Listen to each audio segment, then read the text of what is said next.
My name's Lynch. I'm an anti-poverty campaigner.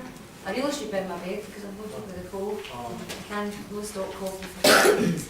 But anyway, I came here the night because I would welcome any initiative whatsoever that brings the community back to start some kind of fight back about what they're doing to ordinary people. I've been specifically fighting on 2 issues. The first issue I've been fighting against has been the Welfare Reform Bill.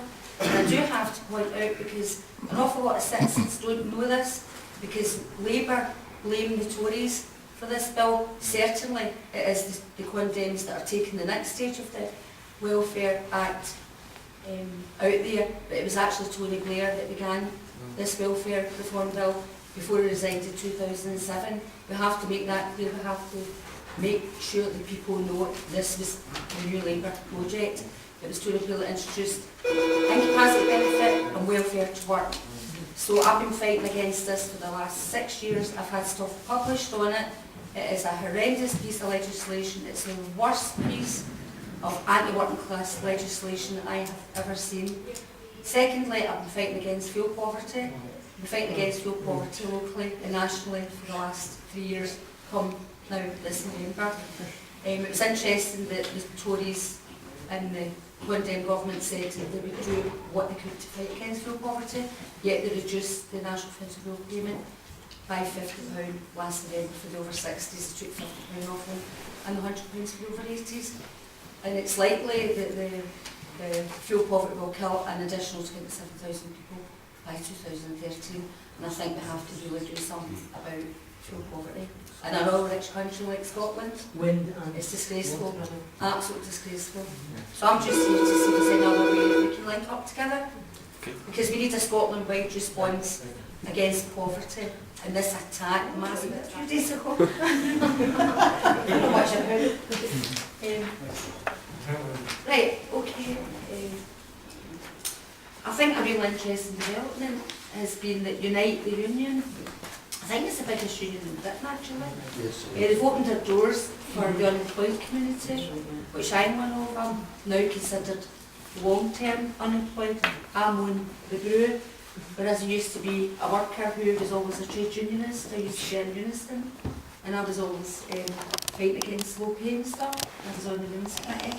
So it's very good that Unite has did this. It's opened up the membership to the unemployed, people who are community activists, people who are on benefits, people who suffer disabilities or are on sickness, or whatever. You know, it has opened the door, and there's been a huge number of people who have joined in the last week or so, I believe. And I think also students can join, because I think that's interesting, that students can join a trade union too. So I would say to people, and you know, there is some benefits, you know, for joining the union. You know, you can get free legal advice, for example. Something happens, you need a lawyer. I was just reading that the other night on the membership form. Phone up the lawyer, you get access to it, and they have a hardship fund as well, I believe, which might, you know, come in handy if a kind of emergency presents itself. And there's other stuff. And I think it's just good to be part of something and not feel as isolated. Because I feel when you're unemployed, you're labelled. You're labelled by daytime television. You're labelled by, you know, like the gutter press, I would call them. You know, you're lazy, you're a scrounger, you're a benefit fraudster and all the rest of it. And it gives you something to be part of. And I feel as if I'm a worker, I'm an unemployed worker, and I think I should have the same rights, you know. So anybody that's in here tonight, you know, please join Unite the Union. It's opened its community membership for everyone, and it'll be really good. I think it's a dead interesting development for the future. You would do. 20 years ago, Aye. you know, Thatcher was going to be the unions, Aye. people with self-employed and stuff. Uh-huh. Why don't we have community unions? And you have the Slater and So the I Pastor and Yeah.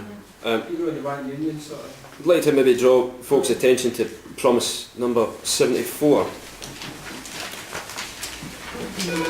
Labour will work with social housing, financial advice providers, the third sector and faith groups to protect our people from the impact of the coalition government's unjust welfare reforms. So it's clear, you know, that's a clear statement. They're going to try and protect the citizens of Glasgow from the welfare reforms. And, you know, we have anecdotal evidence that the council is participating in the work programme, which is work for your benefits. So that is in clear breach of point 74. Another point that's in clear breach of point 74 is ATOS sponsorship of the Commonwealth Games, which is nothing more than an outrage, frankly. Well. And then the promise of the apprenticeships for the boys, it was supposed to be Commonwealth Games. So, back there. I agree because we've got F&P councillor here, and we've got and as well as the promises you've placing in here that they've told us about, we've got also like the council tax free for 5 years and stuff like that, and stuff like that. So what they're doing is that they're making sure that the F&P don't get elected come last May, and they're doing all these promises so that, and then we're going to break the promise once they're elected, and that's clear breach, so that's not that's what makes democracy so bad. I think. Yeah, it's at the back.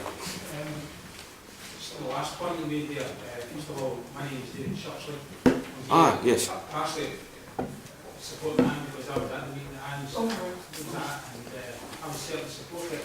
I'm a member of a co-sponsor of the Black Triangle, which a lot of you have heard of, seen or even been on demonstrations.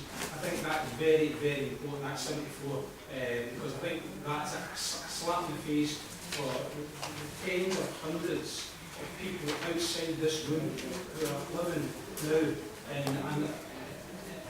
terms of squatting, in terms of poverty, in terms of the low wage economy, and I think it's terrible that this Glasgow can get away with this. I think we'll be right behind you in terms of going along and telling them that there is one of the reasons why a lot of people in Glasgow I'm going to support them. As a final point, I'd like to say, just to let you know, December the 3rd will be a demonstration outside ATOS building, which will be supported by the group that I'm involved in, and also by Unite. I think it would be very, very useful for all the people who are here who could get along, come along, and even if you can't support it, you can read our literature, because it's about striking the heart right away. Thank you. Thanks for that contribution, and we will be talking about this a bit more in the breakout sessions, but I'm going to ask Ian McInnes here just to give us a little bit of a background on. Just to mention about the ATOS situation, there are different groups campaigning on different aspects of what ATOS and the DWP carrying out the government's policy is all about. The one particular aspect that I'm interested in is, as Nick just mentioned, it's a disgrace that they should be supposedly supporting the 2014 Commonwealth Games. That is the aspect that I'm interested in. Currently, I am circulating many dignitaries, academics and MSPs, etc., and on the grounds that the ATOS are unfit for 2014. So I hope that everyone in this room